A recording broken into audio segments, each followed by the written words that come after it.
দক্ষিণ গুনাইগড় ইউনিয়নের দুইবারে নির্বাচিত চেয়ারম্যান, কিন্তু আমার ইউনিয়নে এখনো ত্রাণ আসে নাই।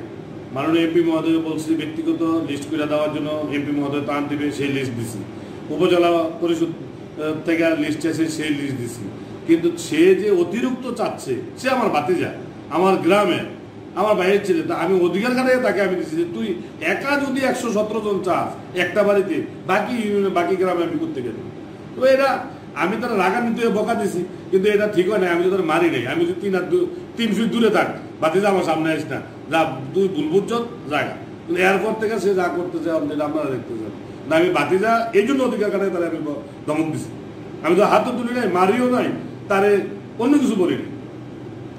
যে ভিডিওটা ভাইরাল হয়েছে আশিকেলায়, সে আমার গ্রামের আমার ভাতিজা তার বাড়িতেই করোনা ভাইরাসের জন্য 37 জনের লিস্ট করছে মেম্বার, গ্রামবাসী, চৌকিদার সবাই মিলে, সব পাড়ায় মিলে প্রত্যেক ওয়ার্ডে 100 জন করে, 9টা ওয়ার্ডে 900 জন।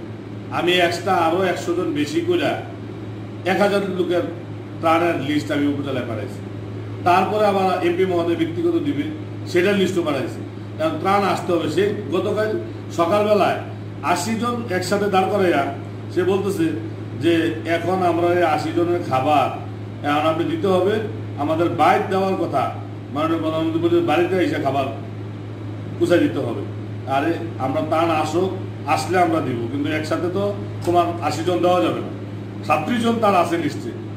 তারপরে সে আবার লেখছে তার 80 জন। তো তার যদি ব্যক্তিগত 80 জন হয়, আমার মেম্বারের হলো 37 জন তারা দিছে, তাহলে 117 জন একটা বাড়িতে, একটা ওয়ার্ডে তাকে হলো 100 জন। তাহলে তার এক বাড়িতে 117 জন দিলে আমি বাকি গ্রামটাতে কিভাবে বন্টন করবো?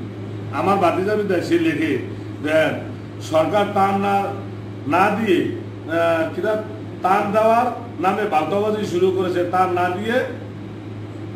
না দিয়ে শুধু বাজেট দেখাচ্ছে, এ হলো একটা। এরপরে বাজেট দিয়েছে যারা সন্তান তারাই বাংলাদেশ ছাত্রলীগ করে। এই যে লেখাগুলা একটা পরে একটা, এরপরে আমাদের এই যে ত্রাণ নিয়ে কথা বলছে, সরকারের ত্রাণ সব আত্মসাৎ করতেছে, তারপরে লিখতেছে আমাদের যোগাযোগ মন্ত্রী নিয়ে। তখন আমি বলছি যে একের পর এক এইভাবে তুই লিখতেছস, এটা আমার গ্রাম, এখন যদি এটা দেখে তখন আমি চেয়ারম্যান গ্রাম হিসাবে এটা আমার ভাবমূর্তি নষ্ট হবে। আমার গ্রাম, তুই আমার ভাতিজা, তুই এটা করিস না, তুই আয়। তারে আমি খবর দিছি, খবর দিয়ে পরিষদে আনছি। আইন না আমি বলে গেছি যে তুই টান দেখ কতজন পাইতেছে আমার গ্রামে, তোর বাড়িতে কয়জন, 37 জন আছে, আরো লাগলে 210 জন দিয়ে যা। দেওয়ার কথা হলে 80 জন আমার দিতে হবে।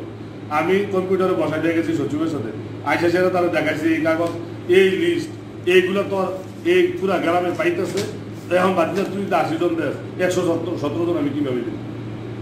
তুই যে এই ভাবমূর্তি নষ্ট করতেছ, বাতিজা হিসাবে তারা আমি ধমক দিছি যে তুই আমার গ্রামের ছেলে, তুই এত খারাপ ভাষায় এই ফেসবুকে লেখালেখি করতেছ, তাহলে তো দেশের ভাবমূর্তিও নষ্ট হচ্ছে, আমার ভাবমূর্তিও নষ্ট হচ্ছে।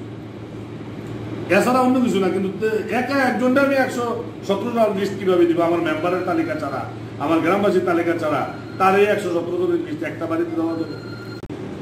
রাজনীতি যেহেতু করি, একটা প্রতিপক্ষ দল আছে, এটা অবশ্যই থাকবে। আমি 2বারের চেয়ারম্যান, শত্রুতামি থাকবে। সামনে নির্বাচন, আমাকে হেয় প্রতিপন্ন করার জন্য তাকে উৎসাহিত দিচ্ছে, দিয়া আমার মান সম্মান ক্ষুণ্ণ করার জন্য এই কথাবার্তা। নাইলে গ্রামের ভাতিজা, আমার ভাতিজাকে আমি ধমক দিছি, এটা নিয়ে এত ভাইরাল, তাকে নিয়ে এরকম করা, এটা তো আমার মানে ব্রেনে আসতেছে না।